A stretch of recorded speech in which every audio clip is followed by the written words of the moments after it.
Thank you, Deputy Chairman, sir. At the outset, I wish to place on record the deep sense of gratitude the Honorable Prime Minister and the Honorable Civil Aviation Minister, who have done a commendable job in repatriating stranded Indians from various countries under Vande Bharat mission, sir. Sir, if you peruse the record, the aviation sector has an annual compounded growth, CAGR, of about approximately 11.13% between 2016 and 2020, and therefore all the reforms are welcome, sir. Sir, the bill proposes to give statutory backing for DGCA and BCAS and AAIB, and it is in order to help India in its safety ranking worldwide, enabling us to get more routes in high revenue routes in the USA and other international market. This is definitely welcome, sir.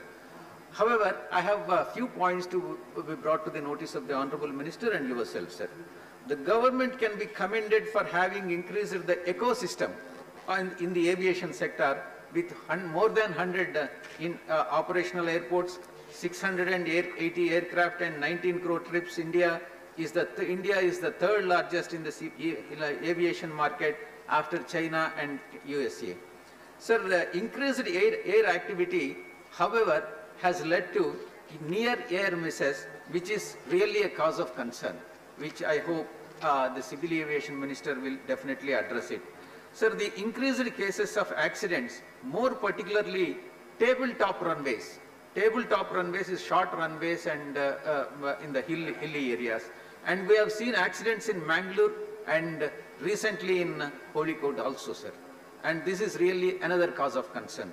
Sir, I have few more suggestions to be made to the Honorable Minister.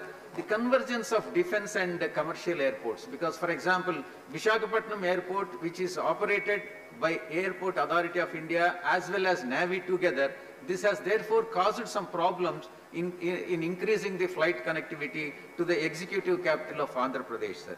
The bill does not specifically address such problems. So I request Honorable Minister to address these issues, sir. When civil aviation sector is deregularized, these are all the infirmities, sir. The bill increases the power of the central government, has increased control over the sector. And right from the appointment of DGCA, Director Generals of DGCA and BCS few points, sir. And AIB in framing the rules and regulations of the sector, sir. There is a centralization of power, particularly under Section 5A, 1B of the bill, even goes to the extent of giving powers to the central government to review the orders passed by these statutory authorities. Sir, one important point, sir, last point. There is a Commission of Railway Safety. This Commission of Railway Safety comes under the Civil Aviation Ministry. When the statutory powers are given to these three authorities, DGCA and other Bureau of Civil Aviation, why same statutory authority is not being given for railway safety, which comes under Civil Aviation Ministry? Civil Aviation Ministry, along with this, should have worked for further reforming the Commission of Railway Safety, sir. Thank you very much. Thank you, Vijay Sai Reddy ji.